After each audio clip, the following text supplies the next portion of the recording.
Hi friends, welcome back to the new video. This is Surekha. ఈరోజు ఈ వీడియోలో already thumbnail చూశారు కదా, నా యూట్యూబ్ జర్నీ గురించి స్టార్టింగ్ వీడియో నుంచి టిల్ ఈరోజు ఈ వీడియో చేసే వరకు కూడా నేను ఫేస్ చేసిన ప్రాబ్లమ్స్ ఏంటివి, ఎంత మనీ స్పెండ్ చేశాను, ఎలాంటి నెగిటివ్ కామెంట్స్ వచ్చాయి, అలాగే ఎలాంటి పరిస్థితుల్లో నేను వీడియోస్ చేయాల్సి వచ్చింది అనేది కూడా ఎవ్రీథింగ్ మానిటైజేషన్ అవ్వనప్పటి నుంచి మానిటైజేషన్ అయ్యేంత వరకు కూడా ప్రతిదీ ఈ వీడియోలో మీతో షేర్ చేస్తాను. ఇప్పుడు నేను చెప్పే విషయాల్లో మీరు దేనికైనా కోరిలేట్ అయితే కనుక let me know in the comment section. నాకు కామెంట్ చేయండి అండ్ మీ ఎక్స్పీరియన్సెస్ను కూడా నాతో షేర్ చేసుకోండి. సో లేట్ చేయకుండా వీడియోలోకి వెళ్ళిపోదాము. Without any further delay let's get started. అసలు నేను నా ఛానల్ని స్టార్ట్ చేయటమే అడ్వాన్స్డ్ ఫీచర్స్తో స్టార్ట్ చేశాను. స్టార్టింగ్ నుంచి అడ్వాన్స్డ్ ఫీచర్స్ని మనం ఎనేబుల్ చేయడానికి 2 ఆప్షన్స్ ఉన్నాయన్నమాట. ఒకటి, మన ఛానల్ హిస్టరీ అనేది బిల్డ్ అవ్వాలి. సెకండ్ది, ఎలాంటి ఛానల్ హిస్టరీ లేకుండానే మనం పాన్ కార్డ్ డీటెయిల్స్ కానీ లేదంటే డైరెక్ట్గా మన ఫేస్తో ఒక వీడియోని కానీ అప్లోడ్ చేయాలన్నమాట. ఛానల్ హిస్టరీ అనేది నాకైతే బిల్డప్ అవ్వలేదు. సో ఎందుకంటే నేను స్టార్టింగ్లోనే ఉన్నాను కాబట్టి ఒక వీడియో కూడా అప్పటికి నేను లాంగ్ వీడియోస్ అప్లోడ్ చేయలేదు. ఆ తర్వాత నేను పాన్ కార్డ్ డీటెయిల్స్ అనేవి ఇచ్చాను. ఇందులో మెయిల్లో ఏమని వచ్చిందంటే యూట్యూబ్ నుంచి మీ పాన్ కార్డ్ డీటెయిల్స్ అనేవి వన్స్ మీ ఛానల్ హిస్టరీ బిల్డప్ అయిన తర్వాత ఆటోమేటిక్గా మేమే డిలీట్ చేస్తాం అన్నట్టుగా వచ్చిందనమాట. దెన్ ఓకే అని చెప్పి నేను పాన్ కార్డ్ డీటెయిల్స్ అనేవి ఇచ్చాను. అప్పుడు నాకు అడ్వాన్స్డ్ ఫీచర్స్ అనేవి ఎనేబుల్ అయ్యాయి. అడ్వాన్స్డ్ ఫీచర్స్ని ఎనేబుల్ చేసుకోవటం వల్ల మనకు వచ్చే ఫీచర్స్ ఏంటివంటే 3 థంబ్నెయిల్స్ని మనం ఒకేసారి పెట్టచ్చు, లైవ్స్ కండక్ట్ చేసుకోవచ్చు, మనీ రాకపోయినా కానీ యాడ్స్ అనేవి మన దాంట్లో ప్లే అవుతాయి వీడియోస్కి. సో ఇలాంటి ఫీచర్స్ అనేవి కొన్ని ఉంటాయంటే, సో అందుకని నేను అడ్వాన్స్డ్ ఫీచర్స్ని ఎనేబుల్ చేసుకున్నాను. ఆ తర్వాత నేను ఛానల్ని స్టార్ట్ చేశాను. అందరిలాగే నేను కూడా షార్ట్స్ని అప్లోడ్ చేయడం స్టార్ట్ చేశాను ఫస్ట్ నుంచే. అలా అప్లోడ్ చేసిన తర్వాత ఎలాంటి వీడియోస్ అప్లోడ్ చేసేదాన్ని, ఇన్స్టాగ్రామ్ రీల్స్లో ఆల్రెడీ ఉన్న వీడియోస్ని ఫొటోస్ని తీసుకొచ్చి నేను అక్కడ నుంచి డౌన్లోడ్ చేసుకొని ఇక్కడ అప్లోడ్ చేయడం స్టార్ట్ చేశాను. అవి ఒక 2-3 వీడియోస్ చేశాను అలాగా. ఆ తర్వాత నేను డ్రెస్సెస్ హాల్స్కి సంబంధించి చేద్దామని చెప్పి నేను ఏవైతే ఉంటాయో వాటిని షూట్ చేసి ఒక వీడియో లాగా షార్ట్స్ లాగా పెట్టేదాన్ని. అలా కొన్ని వీడియోస్ పెట్టిన తర్వాత అసలు యూట్యూబ్ గురించి తెలుసుకుందాం అని చెప్పి టెక్ ఛానల్స్ని ఫాలో అవ్వడం స్టార్ట్ చేశాను అనమాట. యూట్యూబ్ ఓపెన్ చేస్తే చాలు, అంటే మొబైల్ ఓపెన్ చేస్తే చాలు నేను యూట్యూబ్ గురించే చూసేదాన్ని అనమాట. అంటే టెక్ ఛానల్స్ ఎక్కువగా చూసేదాన్ని. అవన్నీ కూడా చూస్తూ చాలా తెలుసుకున్నాను. ఏవి జెన్యూన్ ఛానల్స్, ఏవి జెన్యూన్ కాదు, ఇలాంటివి చాలా తెలుసుకున్నాను. జెన్యూన్ కాని వాటికి నేను రిపోర్ట్ చేసిన ఛానల్స్ కూడా ఉన్నాయి అనమాట. ఈ టెక్ ఛానల్స్ వెతకడంలో నేను ఒక విషయం తెలుసుకున్నది ఏంటంటే, నాకు యూట్యూబ్ నుంచి ఒక రోజు మెయిల్ వచ్చింది. నెక్స్ట్ వచ్చే అప్డేట్ గురించి ఇలాగా వస్తూ ఉంటాయి కదా మనకి మెయిల్స్ అనేవి. వాటి వల్ల నేను యూట్యూబ్ వైటీ స్టూడియో ల్యాప్టాప్ లో ఓపెన్ చేసినప్పుడు పక్కన ఒక వీడియో కనిపించింది అనమాట. అది చూసి నేను క్రియేటర్స్ ఇన్సైడర్ అని, అలాగే యూట్యూబ్ క్రియేటర్స్ అని చెప్పి యూట్యూబ్ కి సంబంధించినవి యూట్యూబ్ లోనే ఒక 2 ఛానల్స్ ఉంటాయని అప్పుడు తెలుసుకున్నాను అనమాట. ఆ రెండింటిని కూడా సబ్స్క్రైబ్ చేసుకొని ఎంత వరకు జెన్యూన్ ఏంటనేది వాటిలో చూసి తెలుసుకునేదాన్ని అనమాట. అవి ఇంగ్లీష్ లో ఉంటాయి ఛానల్స్. ఆ ఛానల్స్ అయితే నాకు చాలా బాగా యూజ్ అయ్యాయి అనమాట. ఏది కరెక్ట్, ఎలా చేయొచ్చు, ఎలా చేయకూడదు అనేవి నేను వాటిలో చూసి అన్ని తెలుసుకునేదాన్ని. అలాగే కొన్ని అర్థం కాని అప్డేట్స్ అన్ని కూడా టెక్ ఛానల్స్ వాళ్ళు ఆల్రెడీ చెప్తూ ఉంటారు కాబట్టి వాటిలో కూడా చూసి తెలుసుకునేదాన్ని అనమాట. సో మీరు కూడా కొత్తగా వచ్చే వాళ్ళు ఎవరైనా ఉంటే కనుక ఇప్పటి వరకు ఆ ఛానల్స్ తెలియకపోతే క్రియేటర్ ఇన్సైడర్ అలాగే యూట్యూబ్ క్రియేటర్స్ అని చెప్పి 2 ఛానల్స్ ఉంటాయి. వాటిని సబ్స్క్రైబ్ చేసుకొని మీరు కూడా ఎప్పటికప్పుడు అప్డేట్స్ చూడొచ్చు. అక్కడ వచ్చే పోస్ట్స్ అవన్నీ కూడా మీరు కూడా చూడొచ్చు అనమాట. సో ఎవరికైనా తెలియకపోయి ఉంటే ఈ వీడియో ద్వారా తెలుసుకున్నారని అనుకుంటున్నాను.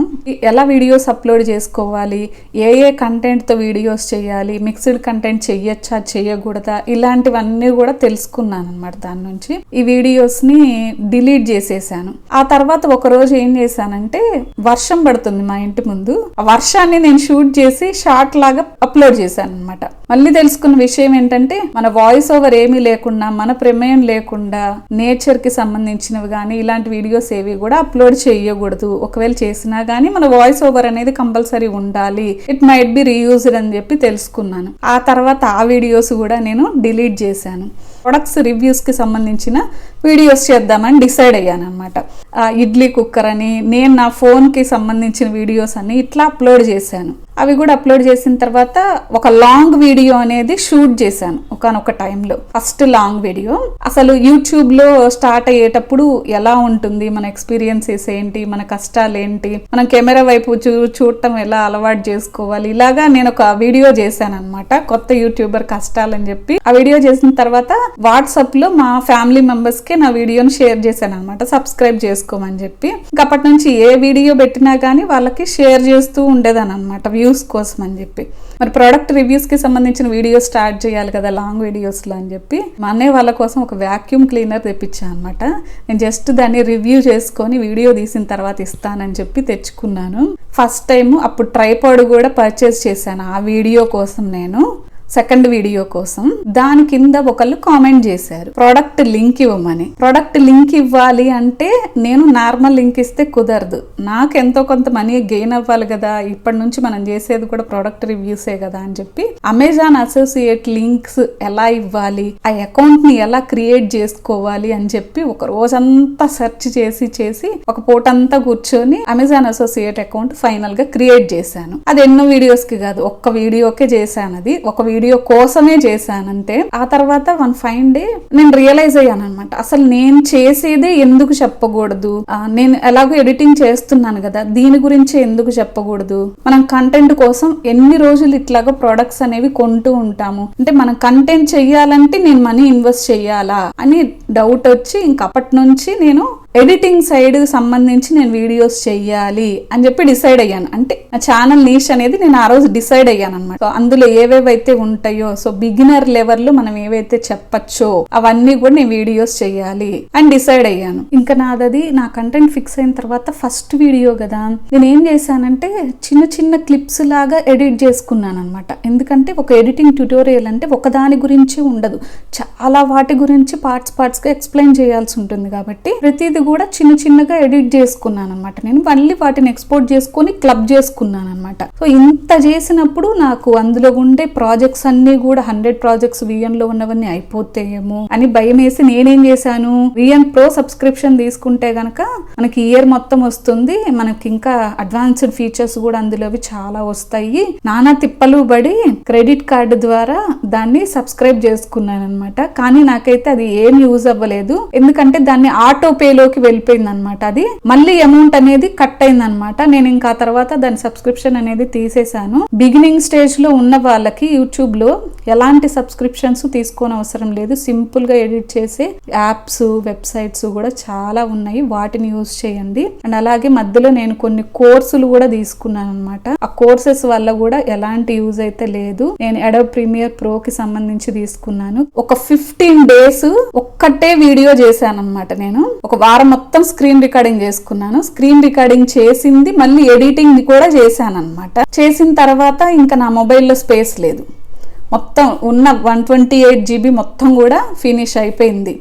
నేను నా దాంట్లో ఉన్న ఎక్స్ట్రా యాప్స్ మొత్తం డిలీట్ చేశాను. అంతా చేసిన తర్వాత కూడా నా దాంట్లో స్పేస్ అనేది లేదు. ఇంకా నేను నెక్స్ట్ వీడియో అంటే ఇప్పుడు ఆ వీడియోకి మళ్ళీ సర్కిల్లో ఉండేలాగా నేను కనిపిస్తూ వీడియో చేయాలి కదా, అది ఎలాగా అని ఆలోచించి మళ్ళీ మా హస్బెండ్ మొబైల్ తీసుకొని దాంట్లో నేను కనిపిస్తూ ఉండేవన్నీ కూడా వీడియోస్ తీసుకున్నాను అనమాట. మీరు చెప్తే నవ్వుతారు. ఆ వీడియో కోసం ఒక్కటే డ్రెస్ నేను వాష్ చేయడం మళ్ళీ వేసుకోవడం, వాష్ చేయడం మళ్ళీ వేసుకోవడం, అట్లా 4 డేస్ చేశాను అనమాట. టోటల్గా ఆ వీడియోని మొత్తం కూడా షూట్ చేసుకొని ఎడిట్ చేయడానికి నాకు 15 డేస్ టైం పట్టింది అనమాట. అంటే కేవలం మనకి యూట్యూబే ఉండదు కదా, ఇంకా ఇతరత్ర పనులు కూడా ఉంటాయి కదా. సో నాకు కిడ్స్ కూడా ఉన్నారు కాబట్టి వాళ్ళ పని, ఇంట్లో పని, నాకు ఖాళీ కుదిరినప్పుడల్లా కూడా ఎడిట్ చేస్తూ ఉండేదాన్ని అనమాట. మనం ఒక వీడియోని ఎడిట్ చేయడం వేరు, ఎడిటింగ్ ఎలా చేయాలో చెప్పడం వేరు. అంటే ఆల్రెడీ ఎడిట్ చేసిన దాన్ని మళ్ళీ ఎడిట్ చేసుకోవాలన్నమాట, ఎంతవరకు ఏది ఉండాలి అని చెప్పి. అది చాలా టఫ్ అనిపించింది ఫస్ట్ వీడియోతోనే నాకు. కానీ పర్వాలేదు, చేశాను ఆ వీడియో అనేది. ఫైనల్గా అప్లోడ్ కూడా చేశాను. వ్యూస్ రాలేదు నాకు. ఎన్ని వ్యూస్ వచ్చాయి? మహా అయితే ఒక 60 to 90 వ్యూస్ వచ్చాయి ఫస్ట్ డేకే. మనకు కంగారు కదా ఫస్ట్ లోనే వ్యూస్ వచ్చేయాలి అని చెప్పి. అండ్ అలాగే కొంతమంది కామెంట్ చేశారు, మీరు మంచిగానే చేశారు కంటెంట్, కానీ ఎడిటింగ్ కి సంబంధించి అయితే కొంచెం యూనిక్ గా ఉండాలి, ఇన్నోవేటివ్ గా ఉండాలి మీ వీడియోస్ అని కొంతమంది సజెషన్ కూడా చేశారు. బానే ఉంది. ఆ తర్వాత ఇంకా వ్యూస్ రాలేదని చెప్పి నేనేం చేశాను, నాకు ఒక మెయిల్ వచ్చిందనమాట యూట్యూబ్ నుంచి, మీ వీడియోని ప్రమోట్ చేసుకోవచ్చు అని వచ్చిందనమాట. పైగా నేను అడ్వాన్స్డ్ ఫీచర్స్ని ఎనేబుల్ చేశా కదా, ఎనేబుల్ చేసిన తర్వాత దానికి సంబంధించిన గూగుల్ అకౌంట్కి సంబంధించింది కూడా వచ్చిందనమాట. నాకు గూగుల్లో యాడ్స్ రన్ చేయాలి, మన వీడియోని ప్రమోట్ చేసుకోవాలి అని చెప్పి నేను దానికి ప్రమోషన్ కోసం మళ్ళీ ఒక రోజంతా కూర్చొని ఆ అకౌంట్ మీద కూర్చొని అన్నీ తెలుసుకొని దాని గురించి ఫైనల్గా నా వీడియోని అయితే ప్రమోట్ చేశాను. ప్రమోట్ చేసిన తర్వాత ఇంకా ఒకరోజు నైట్ విపరీతంగా వ్యూస్ వచ్చాయి. అంటే 90లో ఉన్న నా వ్యూస్ ఒక 300-330కి వెళ్ళిపోయాయి అనమాట. ఇదేంటి ఒక్క రోజులోనే ఇన్ని వ్యూస్ వచ్చేసాయి, పైగా చాలా ఫాస్ట్గా వ్యూస్ వచ్చేస్తున్నాయి, అయితే నాకు వాచ్ టైం కూడా చాలా బాగా పెరిగిపోయి ఉండొచ్చు అని చెప్పి ఓపెన్ చేసి చూశాను. 200 వ్యూస్కి లిటరల్గా చెప్తున్నా నాకు అసలు హాఫ్ అన్ అవర్ అంటే 0.5 అవర్ కూడా నాకు అసలు యాడ్ అవ్వలేదన్నమాట. అంటే వ్యూస్ వస్తాయి కానీ వాచ్ టైం అనేది యాడ్ అవ్వదు, దానికి సంబంధించిన సబ్స్క్రైబర్స్ కూడా ఏమీ రాలేదు అన్న విషయం నేను తెలుసుకున్నాను. అది కూడా నేను ఆ అకౌంట్లోకి ఒక 500 రూపీస్ ట్రాన్స్ఫర్ చేసుకొని ఒక రోజుకి 30 రూపీస్కి యాడ్స్ వచ్చేంత వరకు కూడా ప్లే అవ్వాలి అని చెప్పి అలా ఒక 7 డేస్కి 8 డేస్కి పెట్టేశాను అనమాట. అందులో ఉన్న మనీ అంతా కూడా అయిపోయింది. ఇంకా నాకు యాడ్స్ రన్ చేసేది కూడా లేదు. ఇలాగా సబ్స్క్రైబర్స్ రారు, అలాగని వాచ్ టైము రాదు. సో ప్రమోట్ చేసుకోవటం వల్ల నాకు ఎలాంటి యూజ్ లేదు అన్న విషయం ఆ వీడియో నుంచి తెలుసుకున్నాను. అవే నెక్స్ట్ వీడియో మెటా ఏ అని కొత్తగా వచ్చింది అప్పట్లో. సో వాట్సాప్ లో కొత్తగా వచ్చింది. మనం ఈ ఫీచర్ గురించి ఎందుకు ఎక్స్ప్లెయిన్ చేయకూడదని చెప్పి మెటా ఏ గురించి అది ఎలా వర్క్ అవుతుంది ఏంటని చెప్పి మొత్తం నీట్గా వీడియో చేశాను, ఎడిట్ చేశాను, పోస్ట్ చేశాను. దానికి సంబంధించి కొన్ని వ్యూస్ అయితే బాగానే వచ్చాయి, చాలా ఫాస్ట్గా వచ్చాయి వ్యూస్, బాగా ఫాస్ట్గా వచ్చి ఒకనొక దగ్గర అయితే ఆగిపోయాయి వ్యూస్ రావటము. ఆ వీడియో చేసేటప్పటికి అసలు నాకు ChatGPT అంటే ఏంటో కూడా తెలియదు. అప్పటికి నేను యూజ్ చేసేదాన్ని కాదనమాట. ఎవరైతే సబ్స్క్రైబ్ చేసుకున్నారో వాళ్ళందరికీ కూడా ఫ్యామిలీ మెంబర్స్కి వాళ్ళకి వాట్సాప్లో కూడా షేర్ చేసేదాన్ని. దాని నుంచి కూడా ఎంతో కొంత వ్యూస్ అనేవి వచ్చాయి. అలాగా నేను అనలైటిక్స్ యూట్యూబ్ స్టూడియోలో చూసుకోవడం కూడా స్టార్ట్ చేశాను అప్పటి నుంచి. అంటే ఎక్కడి నుంచి ఎన్ని వ్యూస్ ఎలా వస్తున్నాయి అనేది నేను చూసుకోవడం స్టార్ట్ చేశాను అనమాట. తమ్నేలు క్యాన్వాలో నేను చేస్తున్నాను కదా, నేను ఇది ఎందుకు ఎక్స్ప్లెయిన్ చేయకూడదని చెప్పి ల్యాప్టాప్లో మా హస్బెండ్ని అడిగి స్క్రీన్ రికార్డింగ్ ఎలా చేయాలో తెలుసుకొని ఆ వెబ్సైట్ ఏంటో తెలుసుకొని అప్పుడు స్టార్ట్ చేశాను. ఆ వీడియో మంచిగా ఎక్స్ప్లెయిన్ చేశాను. ఆ వీడియోకి నాకున్న సబ్స్క్రైబర్స్ కంటే కూడా చాలా మంచి రీచే వచ్చింది దానికైతే. ఎందుకంటే తమ్నేల్ అనేది ఎప్పుడు కూడా ట్రెండింగే కదా. ఇలా ఖాళీ ఉన్నప్పుడల్లా వీడియోస్ చేస్తూ నా వీడియోస్కి ఒక్కొక్క వీడియోకి 2 వీక్స్ గ్యాప్ వచ్చింది అనమాట. అంటే 15 డేస్కి ఒక వీడియో అనేది చేయడం స్టార్ట్ చేశాను. వీడియో అనేది స్టాక్ ఫుటేజ్, స్టాక్ ఇమేజెస్ ఎక్కడి నుంచి తీసుకోవాలి ఇవన్నీ కూడా నేను గూగుల్లో నుంచి, ChatGPT నుంచి, సో ఇలా మొత్తం వీడియోస్ నుంచి అంత ఇన్ఫర్మేషన్ అంతా గ్యాదర్ చేసి ఆ వీడియో చేశాను అనమాట. ఆ వీడియో చేసినప్పుడు నాకు ఒక బ్యాడ్ ఎక్స్పీరియన్స్ అయింది. ఏంటంటే నేను నా దానికి ట్రైపాడ్ కొనుక్కున్నాను కానీ రింగ్ లైట్ లేదనమాట. నా దానికి లైటింగ్ మంచిగా ఉండాలి అన్న ఉద్దేశంతో నేనేం చేశాను, రింగ్ లైట్ వరకు మళ్ళీ పర్చేస్ చేశాను. పర్చేస్ చేసి ఆ వీడియో అనేది కొంచెం చీకట్లో తీయటం వల్ల అస్సలు ఆ వీడియో అనేది అసలు బాగా రాలేదన్నమాట. నాకు నచ్చలేదు ఆ వీడియో అనేది. ఆల్రెడీ యూట్యూబ్లో ఉన్న కంటెంట్ కాబట్టి దానికి వ్యూస్ కూడా పెద్దగా రాలేదు. నెక్స్ట్ వీడియో వచ్చేసి నేను చేసే స్క్రీన్ రికార్డింగ్ ఎలా అనేది బిగినర్స్కి హెల్ప్ అవుతుంది కదా చేసే వాళ్ళకి. సో ఎడ్యుకేషన్ సైడ్ ఉండే వాళ్ళకి ఎవరికైనా యూజ్ అవుతుంది అనేసి ఆ వీడియో చేశాను అనమాట. ఇప్పటి వరకు సో ఎడిటింగ్, స్క్రీన్ రికార్డింగ్ అని చెప్పాను కదా, మళ్ళీ ఒక ఏఐకి సంబంధించిన వీడియో చేద్దామని చెప్పి సో ఫోటో బ్యాక్గ్రౌండ్ ఇదంతా కూడా ఒక పెద్ద వీడియో చేసేసాను అనమాట. 30 minutes వీడియో. ఎందుకంటే మనకు వాచ్ అవర్స్ రావాలి కదా. ఆ వీడియోకి అసలు ఆడియన్స్ రిటెన్షన్ చాలా తక్కువగా ఉంది, అలాగే క్లిక్ త్రో రేట్ కూడా అసలు సరిగ్గా లేదనమాట. కానీ నేను ఆ వీడియో నుంచి తమ్నేల్ని ఎలా ఎడిట్ చేసుకోవాలి ఎంతో కొంత అనేది నేను చాలా టైం స్పెండ్ చేసేదాన్ని ఒక తమ్నేల్ మీద. ఈజీగా ఒక ½ an hour నుంచి 1 hour కూర్చునేదాన్ని అనమాట. క్యాన్వాలో చేసుకునేదాన్ని, మొబైల్లో చేసుకునేదాన్ని, ఇలాగ రకరకాలుగా ట్రై చేసేదాన్ని అనమాట. ఇప్పటి వరకు కొన్ని వీడియోలు అనేవి ఫినిష్ అయ్యాయి కదా. మనం రోజు వైటీ స్టూడియో అనేది ఓపెన్ చేసి చూసుకుంటూనే ఉంటాము. 4000 hours ఉంది. ఇదంతా అసలు ఎప్పుడు కంప్లీట్ అవ్వాలి, ఇప్పటి వరకు నాకు ఒక 100 members కూడా సబ్స్క్రైబర్స్ లేరు అని దిగులు పడేదాన్ని. నేనేమో 15 డేస్కి ఒక వీడియో చేస్తున్నాను. ఉండే 24 వీడియోస్లో 1 yearలో అసలు నా ఛానల్ మానిటైజేషన్ అవుతుందా. ఇంకా ఆ తర్వాత నేను బాగా ఆలోచించి ఏఐకి సంబంధించి నా ఓన్గా అసలు యూట్యూబ్లో ఎక్కడా లేని వీడియోని నేను చెయ్యాలి అని చెప్పి ఏఐ తమ్నేల్ అని చెప్పి ఒక వీడియో చేశాను. ఆ వీడియోకి పెద్దగా రీచ్ రాలేదు. ఆ తర్వాత వికాస్ గారు ఆ వీడియోని ఆయన ఛానల్లో పోస్ట్ చేశారనమాట. ఆ తర్వాత ఆయన subscribers most of the people చూసి సబ్స్క్రైబ్ చేసుకున్న వాళ్ళు కూడా చాలామంది ఉన్నారు. అలాగ నాకు సపోర్ట్ చేశారు వికాస్ గారు కూడా. వికాస్ గారు, ఈ వీడియో ద్వారా మీకు చెప్తున్నాను, thank you so much for your support. ఆ వీడియోకి నాకు subscribers at the same time watch time కూడా చాలా బాగా ఇంక్రీజ్ అయిందనమాట. నా వాచ్ టైం అనేది కొంచెం ఇంక్రీజ్ అవ్వడం స్టార్ట్ అయిందనమాట ఆ వీడియో నుంచి. ఇప్పుడు రాని కామెంట్స్ కూడా ఆ వీడియో నుంచి రావడం నాకు స్టార్ట్ అయ్యాయి. అంటే ఎంతో కొంతమంది నా వీడియోస్ చూస్తున్నారు, ఇంప్రెషన్స్ కూడా మంచిగానే వస్తున్నాయి. ఇలా కొన్ని నేను వీడియోస్ ఏఐ వీడియో ఒకటి, ఆ వీడియో ఒకటి, ఏఐ టూల్స్ గురించి ఇలాగా కొత్త కొత్తవన్నీ నేను యూట్యూబ్ ద్వారా కాకుండా నేను పర్సనల్గా సెర్చ్ చేసుకునేదాన్ని అనమాట. ChatGPT నుంచి, గూగుల్ నుంచి ఇలాగ బాగా సెర్చ్ చేసి ఏఐ టూల్స్ ఏవైతే మంచిగా ఉంటాయో వాటినన్నిటినీ కూడా లిస్ట్ అవుట్ చేసుకున్న వాటిల్లో మళ్ళీ ఏది ఎంతవరకు వర్కౌట్ అవుతోంది, మనకి ఇవి ఫ్రీగా క్రెడిట్స్ వస్తున్నాయా లేదా, ఫ్రీగా వాడాలా లేదా. ఎందుకంటే మ్యాక్సిమం బిగినర్స్లో ఉండేది ఎక్కువ అమౌంట్ ఇన్వెస్ట్ చెయ్యరు కాబట్టి, నా వీడియోస్ కేవలం బిగినర్స్ కోసమే కాబట్టి నేను అసలు అది ఫ్రీగా వస్తున్నాయా లేదా, ఆ టూల్స్ని ఎంతో కొంత మనం ఫ్రీగా యూజ్ చేసుకోగలమా లేదా అనేది చాలా సెర్చ్ చేసి కొన్ని వెబ్సైట్స్ నేను లిస్ట్ అవుట్ చేసుకొని ఆ తర్వాత నేను వీడియో చేసేదాన్ని. అదే కాదు, ఆ తర్వాత నుంచి నేను నేర్చుకుంది ఏంటంటే స్క్రిప్ట్ కూడా నేను ఏఐ ద్వారా తీసుకునేదాన్ని. దాంట్లో నాకు నచ్చిన పాయింట్స్ నేను తీసుకొని ఇంకా నేను కొన్ని మోడిఫికేషన్ చేసుకొని ఆ తర్వాత వీడియోకి ఇంట్రడక్షన్ చేసేదాన్ని అనమాట. ఆ తర్వాత నేను ఎక్స్ప్లెయిన్ చేసేది, స్క్రీన్ రికార్డింగ్ ఇదంతా కూడా చేసుకునేదాన్ని. ఛానల్ మంచిగా రన్ అవుతుంది, వ్యూస్ బాగానే వస్తున్నాయి. అనుకున్న టైంలో నాకు ఒక జరగరాంది జరిగిందనమాట. నేను బండి మీద నుంచి పడిపోయాను, యాక్సిడెంట్ అయింది నాకు. వేరే వాళ్ళు వచ్చి నన్ను గుద్దేశారనమాట. దానివల్ల నేను ఇటు పక్కకి పడిపోయాను. నా లెఫ్ట్ హ్యాండ్ అనేది ఎల్బో దగ్గర నాకు కరెక్ట్గా జాయింట్ దగ్గర కొంచెం హెయిర్ లైన్ గ్యాప్ లాగా వచ్చిందనమాట. సో దానికి సంబంధించి నాకు ఫుల్గా కట్టేసేసారు. నేను ఏ పని చేయలేను. అలాంటి టైంలో కూడా వీడియో చేయాల్సి వచ్చిందనమాట. మా హస్బెండ్ అప్పుడు కూడా నాకు చాలా హెల్ప్ చేశారు. నేను చెయ్యిని ఒకవైపు ఇలా పెట్టుకొని నేను వీడియో చేశాను అనమాట. ఆ వీడియోకి సంబంధించి స్క్రీన్ రికార్డింగ్ అదంతా కూడా నేను ముందే చేసి పెట్టుకున్నాను, ఎడిటింగ్ చేశాను. అదంతా చేసిన తర్వాత చివర్లో మాట్లాడాలి అన్న టైంలో నాకు అలా జరిగిందనమాట. నేను ఎలా చేస్తానంటే వీడియోస్ ఫస్ట్ స్క్రీన్ రికార్డింగ్ అంతా చేసేసుకుంటాను. అది మొత్తం ఎడిట్ చేసిన తర్వాత ఆ తర్వాత నేను కనిపిస్తూ వీడియో చేసుకొని అప్పుడు ఆ రెండింటిని కూడా క్లబ్ చేసుకుంటాను అనమాట ఎడిటింగ్ లో. స్క్రీన్ రికార్డింగ్ అంతా అయిపోయింది కానీ నేను కనిపిస్తూ మాట్లాడలేకపోయానని చెప్పి ఆ వీడియోలో అలాగా చేయాల్సి వచ్చింది వీడియో. కానీ ఆ వీడియోలో నేను ఒక మిస్టేక్ చేశాను అనమాట. ఎక్స్పోర్ట్ చేసుకునే టైంలో ఒక క్లిప్పింగ్ దగ్గర మొత్తం కూడా మ్యూట్ అయిపోయింది అనమాట. అంటే ఒక 15 మినిట్స్ వీడియో అయితే 3 మినిట్స్ వరకే నాకు ఆడియో అనేది ఉంది, మిగిలినంతా కూడా ఆడియో లేదనమాట. ఇంకా అలాగే అప్లోడ్ చేశాను, నాకు తెలియదు అందులో ఆడియో లేదన్న విషయం కూడా నాకు తెలియదు.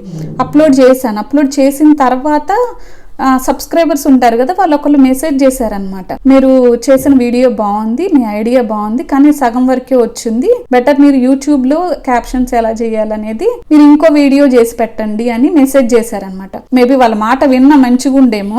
నేను ఆ పని చేయలేదు. ఏం చేశాను, గబగబా నాకు అప్పటికే 12 వ్యూస్ వచ్చేసాయి ఆ వీడియోకి. గబగబా ఆ వీడియోని డిలీట్ చేసేసి మళ్ళీ ఎక్కడ మిస్టేక్ వచ్చింది అనేది అన్ని చూసుకొని మళ్ళీ ఎక్స్పోర్ట్ చేసుకొని ఆ వీడియోని మళ్ళీ అప్లోడ్ చేశాను అనమాట. ఒకసారి వీడియోని అప్లోడ్ చేసి డిలీట్ చేసి మళ్ళీ వెంటనే అప్లోడ్ చేస్తే రీచ్ అంతా పోతుంది. అప్పుడు ముందు వచ్చిన ఇంప్రెషన్స్ ఏవి ఇప్పుడు రావన్నమాట. ఆ వీడియో ద్వారా నేను అది తెలుసుకున్నాను. చాలా మంది చెప్తున్నాను, వీడియోస్ ఎప్పుడు కూడా డిలీట్ చేయొద్దు. అసలు డిలీట్ చేస్తే ముందు వచ్చిన ఇంప్రెషన్స్ యూట్యూబ్ నుంచి తర్వాత అయితే రావు. ఆ వీడియో నుంచి నేను తెలుసుకున్నాను. ఆ వీడియోలో అసలు నాకు రీచ్ అనేది చాలా తగ్గిందనమాట. ఇలా వీడియోస్ చేస్తూ ఉన్నాం కదా, నాకు ఇంకో ప్రాబ్లం వచ్చి పడింది అనమాట. ప్రతి వీడియో నాది 30 మినిట్స్ 20 మినిట్స్ ఇలా ఉండటం వల్ల నాకు వాచ్ టైం అనేది ఎక్కువే వచ్చేది. కానీ నా ఫోన్ లో స్పేస్ ఉండేది కాదనమాట ఇంకో వీడియో చేయాలంటే. అప్పట్లో VN లో ఒక అడ్వాంటేజ్ ఉండేది ఏంటంటే, మనం వీడియోస్ అన్ని కూడా మొబైల్లో ఉన్నవి VN యాప్ లోకి ఇంపోర్ట్ చేసేసుకున్న తర్వాత మన గ్యాలరీలో ఉన్న ఫొటోస్ అన్ని కూడా డిలీట్ చేసినా గానీ ఇందులో వీడియోస్ VN యాప్ లో ఉన్న వీడియోస్ అయితే అసలు ఏమయ్యేది కాదనమాట, అలాగే ఉండేవి. సో అలా చేసేదాన్ని. ఆ తర్వాత నుంచి ఇంకో కొత్త ఫీచర్ వచ్చిందనమాట. ఏంటంటే, ఇంపోర్ట్ చేసుకున్న తర్వాత డిలీట్ చేసేసాం అనుకోండి గ్యాలరీలోవి, ఇందులో ఉన్న వాటిల్లో కూడా వీడియో లేదు, సపోర్ట్ చేయదని చూపించేస్తుంది అనమాట. ఇప్పుడు ఏం చెయ్యాలి, నేను నా ఫోన్లో ఉన్నది 128 GB, నాకేమో స్పేస్ సరిపోదు నేను పెద్ద పెద్ద వీడియోస్ చేయడానికి. నాకు ఇంకో డివైస్ కావాల్సిందే. ల్యాప్టాప్లో అయితే VNకి సంబంధించి నేను ఇన్స్టాల్ చేసుకొని చేయలేను. అదంతా చేశాను, వర్కౌట్ అవ్వలేదు, నాకు తీసేసాను నేను. ఇప్పుడు నాకు ఐప్యాడ్ అయినా కావాలి, పెద్ద స్టోరేజ్ ఉన్నది. ఎందుకంటే నా మొబైల్ నేను యూజ్ చేసేది 4K ఐఫోన్ యూజ్ చేస్తాను. మరి నాకు 4K క్వాలిటీలో ఉన్నది మళ్ళీ వేరే డివైస్లోకి చేంజ్ చేసుకున్నప్పుడు మళ్ళీ 4Kలో ఉండదు. అది ఎక్స్పోర్ట్ చేసుకునేటప్పుడు 2Kకో లేదంటే 1080 HDలోకి ఎక్స్పోర్ట్ చేసుకోవాలి. ఇప్పుడు ఏం చెయ్యాలి? నేను ఐప్యాడ్ పర్చేస్ చేయాల్సిందే, లేదంటే ఒక మ్యాక్ బుక్ అయినా తీసుకోవాల్సిందే అని డిసైడ్ అయ్యాను. ఇంకా ఓ రోజు వెళ్ళాము, ఫైనల్ గా ఐప్యాడ్ అయితే తీసుకున్నాను అనమాట. అది కూడా 512 GB తీసుకున్నాను. నా హైయెస్ట్ ఇన్వెస్ట్మెంట్ అదే అనమాట యూట్యూబ్ కి సంబంధించి. కాకపోతే అంత ఇన్వెస్ట్ చేసినందుకు నాకు అది చాలా బాగా యూజ్ అయింది. ఎందుకంటే ఫోన్ లో మన మొబైల్ ఎడిటింగ్ చేసేటప్పుడు చాలా దగ్గరగా వీడియోస్ అన్ని కూడా ఇంపోర్ట్ చేసుకోవడం, ఎక్కువసేపు ఎడిటింగ్ చేస్తే మన కళ్ళు అనేవి చాలా స్ట్రెయిన్ అయిపోతాయి అనమాట. అందుకు నేను ఐప్యాడ్ తీసుకున్నాను. సో అది నాకైతే చాలా యూజ్ అయింది. ఇప్పుడు మొబైల్లో అయితే మనం ఎడిటింగ్ చేసేటప్పుడు మనం ఎక్కడ ఏ పొజిషన్ లో ఉన్నా గానీ వీడియోని ఎడిట్ చేస్తూనే ఉంటాం. కానీ ఐప్యాడ్ అలా ఏంటంటే మనం ఎక్కడైతే కూర్చుంటామో స్థిరంగా అక్కడ కూర్చొని ఆ వర్క్ అక్కడితో ఫినిష్ చేసి తీసేస్తాము. చేసే 1 hour అయినా పర్ఫెక్ట్ గా చేసి తీసేద్దామని చెప్పేసి నేను ఐప్యాడ్ అనేది ప్రిఫర్ చేశాను. సో సిస్టమ్ ఇంక ఇవన్నీ అయితే మనం వేరే చోట తీసుకెళ్లి చేసుకునేది కాదు. పైగా మ్యాక్ బుక్ ఇలాంటివి అయితే అన్నిటినీ కూడా సపోర్ట్ చేయవు అనమాట. అందుకని నేను ఇంకా ఐప్యాడ్ తీసుకున్నాను. మన ఐఫోన్ ఎలా పనిచేస్తుందో ఐప్యాడ్ కూడా అలాగే పనిచేస్తుంది అనమాట. ఆ రీచ్ తగ్గిపోవడం లాస్ట్ వీడియోతో నెక్స్ట్ వీడియో కూడా అలాగే కంటిన్యూ అయింది నాకు. అండ్ ఆ తర్వాత నేను క్యాన్వా ఏఐకి సంబంధించింది ఒక వీడియో చేశాను. అది ఎందుకు చేయాల్సి వచ్చిందంటే క్యాన్వా ప్రో సబ్స్క్రిప్షన్ తీసుకున్నాను. తెలుగు టెక్ ప్యాడ్ అనే ఛానల్ ద్వారా అది పర్చేస్ చేసి సబ్స్క్రైబర్స్ కి మనం ఎలా తీసుకున్నామనే కాదు, ఏ ఫీచర్స్ ఉంటాయి అందులో అనేది కూడా ఎక్స్ప్లెయిన్ చేయాలి. ఆ వీడియో చూసి గణేష్ గారు నాకు కామెంట్ చేశారనమాట, మీరు క్యాన్వా గురించి చాలా మంచిగా చెప్పారు అని చెప్పి. అలాగే పర్సనల్ గా కాల్ కూడా చేశారు గణేష్ గారు. ఫస్ట్ టైం ఇంత చిన్న క్రియేటర్స్ కు కూడా ఒక పెద్ద క్రియేటర్ సపోర్ట్ చేస్తూ ఇలా కూడా కామెంట్ చేస్తారా, కాల్ చేసి మరి అప్రిషియేట్ చేస్తారా అనేది నాకు ఫస్ట్ టైం తెలిసిందనమాట. మన ఓన్ కంటెంట్ మనం చేస్తూ ఉంటే మనల్ని క్రియేటర్స్ అందరు కూడా సపోర్ట్ చేస్తారన్న విషయం నాకు అప్పుడు తెలిసింది. అలాగే నేను కొన్ని నా డౌట్స్ అడిగాను. అలాగే నేను చేసే బ్లండర్ మిస్టేక్ థంబ్నెయిల్స్కి సంబంధించి ఏం చేస్తున్నాను అనేది కూడా చెప్పారనమాట గణేష్ గారు. ఏంటంటే మీరు థంబ్నెయిల్ మంచిగానే డిజైన్ చేస్తున్నారు, కానీ మీ బ్యాక్గ్రౌండ్లో పెట్టే ఆ ఇమేజ్ అనేది చాలా ట్రాన్స్పరెన్సీ తక్కువగా ఉండాలి. అప్పటి నుంచి నా థంబ్నెయిల్లో డిజైన్ ఎలా చేయాలి అనేది నేను కొంచెం నేర్చుకున్నాను అనమాట. ఆ తర్వాత థంబ్నెయిల్కి సంబంధించిన వీడియో కూడా చేశాను అనమాట, ఎలా చేయాలి ఒక థంబ్నెయిల్ అనేది. థంబ్నెయిల్ గురించి నేను ఒక వీడియో చేయాలని డిసైడ్ అయినప్పుడు ఆల్రెడీ మన ఛానల్లో థంబ్నెయిల్ అనేది ఉంది, కానీ కొత్తగా వచ్చే క్రియేటర్స్ కి చాలా మందికి ఫోన్ చూపిస్తేనే అర్థమవుతుంది అన్న విషయం మా సిస్టర్ చెప్పింది అనమాట. అప్పుడు నేను ఆ వీడియోని మొబైల్ చూపిస్తూ చేశాను అనమాట. ఆ వీడియోకి చాలా మంచిగా వచ్చింది రెస్పాన్స్ అనేది. నేనైతే ఒక్క లైవ్ కూడా చేయలేదు. చాలా మంది నన్ను అడిగేవాళ్ళు లైవ్ చేయొచ్చు కదా మీరు ఒక్కటైనా అని చెప్పి. ఎందుకో నేను లైవ్ అనేది అంత కంఫర్ట్ గా ఫీల్ అవ్వను, అందుకే నేను లైవ్ అనేది చేయలేకపోయాను ఇప్పటి వరకు కూడా. నాకు వచ్చిన వాచ్ టైం అంతా కూడా లాంగ్ వీడియోస్ నుంచే వచ్చింది. అలాగే నేను షార్ట్ వీడియోస్ ఏవైతే చేశానో కేవలం లాంగ్ వీడియోస్ కి రిలేటెడ్ వీడియో లింక్ ఇవ్వడానికి షార్ట్స్ అప్లోడ్ చేశాను తప్పితే అలాంటి వీడియోస్ కూడా షార్ట్స్ కి సంబంధించి సపరేట్ వీడియోస్ అనేవి ఏవి చేయలేదు. అండ్ అలాగే నాకు షార్ట్స్ కి అసలు వ్యూస్ అనేవి వచ్చేవే కాదనమాట, ఓన్లీ లాంగ్ వీడియోస్ కే వచ్చేవి. అందుకే నేను లాంగ్ వీడియోసే కంటిన్యూ చేశాను. ఇలా వీడియోస్ చేస్తూ వెళ్తున్నప్పుడు నేను ఆడియో ఎడిటింగ్ గురించి కూడా ఒక వీడియో అనేది మన ఛానల్లో ఉండాలి కంపల్సరీ. సో అది మన క్రియేటర్స్ కి కూడా యూజ్ అవుతుంది కాబట్టి నేను ఎలా ఆడియో ఎడిటింగ్ చేస్తాననేది చూపిద్దామని చెప్పి ఒక వీడియో చేశాను అనమాట. నేను అది ట్యాబ్ లో చేశాను ఎడిటింగ్ చేసినప్పుడు.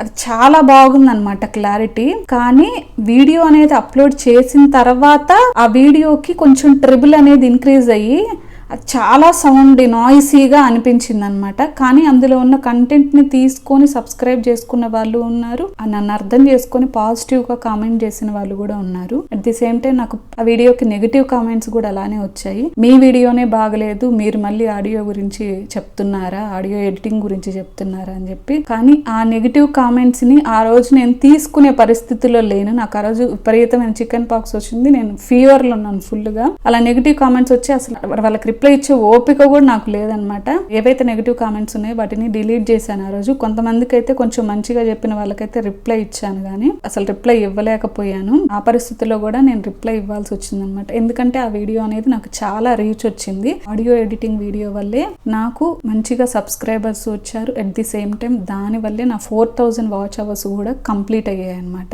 దాని నుంచి 3000 అవర్స్ కి రాగానే నేను యూట్యూబ్ పార్ట్నర్ ప్రోగ్రామ్ కి అప్లై చేశాను. సో అది ఓకే అయింది. ఎలాంటి ఇష్యూస్ లేవని కూడా వచ్చిందనమాట. మానిటైజేషన్ అనేది కంప్లీట్ అయిపోయింది 3000 వాచ్ అవర్స్ వరకు. బట్ అప్పుడైతే మనీ రాదు కదా 3000 వాచ్ అవర్స్ అయినప్పుడు. దానికి సంబంధించి నాకు 500 సబ్స్క్రైబర్స్ వచ్చారు, 3000 వాచ్ అవర్స్ ఉన్నాయి కాబట్టి నాకు యూట్యూబ్ పార్ట్నర్ ప్రోగ్రామ్ కి ఎలిజిబుల్ అయ్యాను. ఇప్పుడు మానిటైజేషన్ అనేది కంప్లీట్ అయిపోయింది. బట్ యాడ్స్ అయితే రావు, రెవెన్యూ అయితే రాదని తెలిసింది. ఓన్లీ లైవ్స్ కండక్ట్ చేసినప్పుడు సూపర్ థ్యాంక్స్ ఇవే ఉంటాయంట. సో నేను లైవ్స్ చేయను కాబట్టి నాకు ఎలాంటి యూజ్ అయితే లేదు వాటి వల్ల.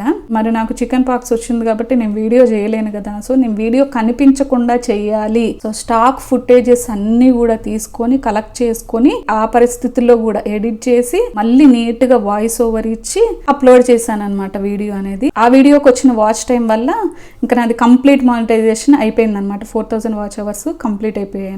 నాకు మానిటైజేషన్ అయింది అన్న విషయం కూడా నేను ఎక్కడ ఎలాంటి వీడియోస్ లో పెద్ద పెద్ద వీడియోస్ లో కానీ ఎక్కడా కూడా చెప్పలేదు. కేవలం నేను యూట్యూబ్ థంబ్నెయిల్ సిరీస్ చేసేటప్పుడు ఆ థంబ్నెయిల్ కి సంబంధించిన వీడియోలోనే జస్ట్ నార్మల్ గా ఇంట్రడక్షన్ లో చెప్పాను అంతే. నా ఛానల్ ఇలా మానిటైజేషన్ అయింది. సో సపోర్ట్ చేసిన వాళ్ళందరికీ కూడా థ్యాంక్ యూ అని చెప్పి, ఇప్పటి వరకు స్టిల్ నన్ను సపోర్ట్ చేస్తున్న వాళ్ళందరికీ కూడా, నా ఫ్యామిలీ మెంబర్స్, ఫ్రెండ్స్, అలాగే సబ్స్క్రైబర్స్, నేను ఎవరో తెలియకుండా చేసుకున్నారు సబ్స్క్రైబర్స్, వాళ్ళందరికీ కూడా చాలా thank you so much for your support and love. ఇప్పటి వరకు నేను చేసిన మిస్టేక్స్ ఏంటనేది చెప్పాను కదా. స్టిల్ ఇప్పటికీ చేస్తున్న మిస్టేక్ ఏంటంటే, మనకి ఏదైనా హెల్త్ ఇష్యూస్ వచ్చినప్పుడు, కుదరినప్పుడు మనం వీడియోస్ చేయలేకపోతాం కదా. వీడియోస్ ని మనం ముందుగానే తీసి పెట్టుకుంటే కనుక, సో అవి షెడ్యూల్ చేసుకుంటే మనకి స్టోరేజ్ ఇష్యూ కూడా ఉండదు కాబట్టి యూట్యూబ్ లోనే షెడ్యూల్ చేసి పెట్టుకోండి. ఆ వీడియోస్ ని మనం పోస్ట్ చేసుకునే అవకాశం ఉంటుంది. నాది ఏదైతే మంచిగా వైరల్ అయిందో ఆ వీడియోకి నాకు ఒక కామెంట్ వచ్చిందనమాట. అది నాకు ఫన్నీగా తీసుకోవాలో అర్థం కాలేదు, సీరియస్ గా తీసుకోవాలో అర్థం కాలేదు. నేనైతే రిప్లై అయితే ఫన్నీగానే ఇచ్చాను. సో సో సో అని ఎందుకు అన్నిసార్లు అన్నారు మీరు, చాలా చండాలంగా ఉంది వినటానికి అని చెప్పి ఒకళ్ళు కామెంట్ చేశారనమాట. నేను అప్పుడు చెప్పాను, సో సో సో అనేది తీసేసే సాఫ్ట్వేర్ ఏదైనా ఉంటే నాకు కనిపించండి, నేను తీసేస్తాను అని చెప్పి కామెంట్ పెట్టాను. ఇంకొకళ్ళు నేను వీడియో చేసే స్టార్టింగ్ లో కామెంట్ ఏం చేశారంటే, నా వీడియోకి సంబంధించి నెక్స్ట్ కమింగ్ సూన్ అని చెప్పి నేను ఒక పోస్ట్ పెట్టాను అనమాట. ఆ పోస్ట్ కి సంబంధించి ఏం కామెంట్ చేశారంటే, నువ్వు అసలు ఈ ఛానల్ మీ ఆయనకి చెప్పే స్టార్ట్ చేసావా, అర్జెంట్ గా నీ ఛానల్ ని డిలీట్ చేసేయి అని చెప్పి ఒకళ్ళు కామెంట్ పెట్టారు. ఆ కామెంట్ చూసి నాకు ఫస్ట్ భయం వేసింది. అంటే ఫస్ట్ నెగిటివ్ కామెంట్ అదే అనమాట. అది చూసి ఏం చేయాలో నాకు అర్థం కాక నేను మా హస్బెండ్ చెప్తే అన్నారు, సింపుల్ గా డిలీట్ చేసి ఏం చెయ్యకు అని అంటే, అప్పుడు నేను అనుకున్నాను, మనం వీడియోస్ మంచిగా చేసినా చెడ్డగా చేసినా ఎలా చేసినా గానీ నెగిటివ్ గా కామెంట్ చేయాలనుకునే వాళ్ళు ఎలాగైనా చేస్తారు. మీకు కూడా ఎవరైనా నెగిటివ్ గా కామెంట్ చేస్తే ఏం చేయొద్దు, సింపుల్ గా డిలీట్ చేయండి. అలాగే మీకు ఏదైనా డౌట్స్ ఉంటే కనుక నన్ను ఇన్స్టాగ్రామ్ లో కాంటాక్ట్ అవ్వండి. యూట్యూబ్ లో చాట్ చేయడానికి అంత వీలుగా ఉండదు కాబట్టి, సో ఇన్స్టాగ్రామ్ లో అయితే వాయిస్ మెసేజ్ అయినా చేయొచ్చు కాబట్టి, ఎవరైనా మెసేజ్ చేయాలనుకుంటే కనుక ఇన్స్టాగ్రామ్ లో మెసేజ్ చేయండి. అండ్ ఈ వీడియో చూసి అయితే ఎవ్వరు కూడా సబ్స్క్రైబ్ చేసుకోవద్దు. బికాజ్ నా యూట్యూబ్ జర్నీ ఎలా ఉంది అనేది నేను చెప్పడానికి వీడియో చేశాను తప్పితే యాక్చువల్గా నా కంటెంట్ అయితే ఇది కాదు కదా. ఏఐ మరియు ఎడిటింగ్ వీడియోస్ గురించి ఎవరైనా తెలుసుకోవాలనుకుంటే, యూస్ఫుల్ అవుతుంది అనుకుంటే నా ఛానల్ని సబ్స్క్రైబ్ చేసుకోండి. ఎందుకంటే సబ్స్క్రైబ్ చేసుకున్న వాళ్ళే చూడకపోతే మన ఇంప్రెషన్స్ అనేవి చాలా వేస్ట్ అయిపోతాయి. అలాగే ఎవరైతే మిడిల్లో వీడియోని వదిలేసి వెళ్ళిపోతారో అప్పుడు కూడా బిగినింగ్ స్టేజ్లో ఉన్న వాళ్ళకి ఇబ్బంది అనమాట. అందుకనే మీరు వీడియోస్ తీసేటప్పుడు మరీ 2 లాంగ్ వీడియోస్ చేయొద్దు, అలాగనే 2 షార్ట్ వీడియోస్ చేయొద్దు. ఓన్లీ షార్ట్సే కూడా అప్లోడ్ చేయకూడదు, లాంగ్ వీడియోస్ కూడా అప్లోడ్ చేస్తూ ఉండండి. దేనికో దానికైతే రీచ్ వచ్చే అవకాశం ఉంటుంది. ఎక్కడా కూడా మన హోప్ని పోగొట్టుకోకూడదు. వ్యూస్ తక్కువ వచ్చినా ఎక్కువ వచ్చినా మనం కంటిన్యూ అవుతూనే ఉండాలి. అండ్ మీకు ప్రమోషన్స్ ఏమి రావా అని మీరు అనుకోవచ్చు. నాకు ప్రమోషన్స్ అయితే ఒక్కసారి అండి, అది కూడా ఇన్స్టాగ్రామ్లో కాంటాక్ట్ అయ్యారు. బికాజ్ నాది ఎడ్యుకేషన్ ఛానల్ కాబట్టి నన్ను ఎడ్యుకేషన్కి సంబంధించి అంటే యూట్యూబ్కి సంబంధించి కాంటాక్ట్ అయ్యారనమాట. మేము ఇలా యూట్యూబర్స్కి వాచ్ టైం ఇస్తాము, యూట్యూబ్కి సంబంధించిన మానిటైజేషన్ చేస్తాము, థంబ్నెయిల్స్ ఈ రకంగా చేస్తాము, సో మీరు మా ఛానల్ని ప్రమోట్ చేస్తారా అని అడిగారనమాట నన్ను. లేదండి, నేను ఎలాంటి ప్రమోషన్స్ చేయట్లేదు, నేనైతే మీ ఛానల్ ప్రమోట్ చేయలేను అని చెప్పేశాను. అక్కడితో అది కథం. ఇంకా అప్పటి నుంచి ఇప్పటి వరకు ఎలాంటి ప్రమోషన్స్ నేను చేయలేదు, నాకు ప్రమోషన్స్ రాలేదు కూడా. వ్యూస్ రావాలి అన్న తపంతో నేను ఎన్ని మిస్టేక్స్ చేశానో మీరు చూసారు కదా. మీరు మాత్రం ఈ మిస్టేక్స్ చేయకండి. ట్రైపాడ్స్కి సంబంధించి, రింగ్ లైట్కి సంబంధించి కోర్సులన్నీ, సబ్స్క్రిప్షన్స్ అన్నీ ఇలాగా కొంత మనీ అయితే వేస్ట్ చేశాను అనమాట. నా ఎక్స్పీరియన్స్ని మీతో షేర్ చేసుకున్నాను. హోప్ ఈ వీడియో మీకు నచ్చిందని అనుకుంటున్నాను. హెల్ప్ఫుల్గా, ఇన్ఫర్మేటివ్గా అనిపిస్తే కనుక లైక్, షేర్ అండ్ కామెంట్ చేయండి. ఎవరైనా యూట్యూబ్ బిగినర్స్ ఉంటే కనుక వాళ్ళకి ఈ వీడియోని షేర్ చేయండి. మరో మంచి వీడియోతో నేను మీ ముందుకు వస్తాను. Till then happy editing and happy creating.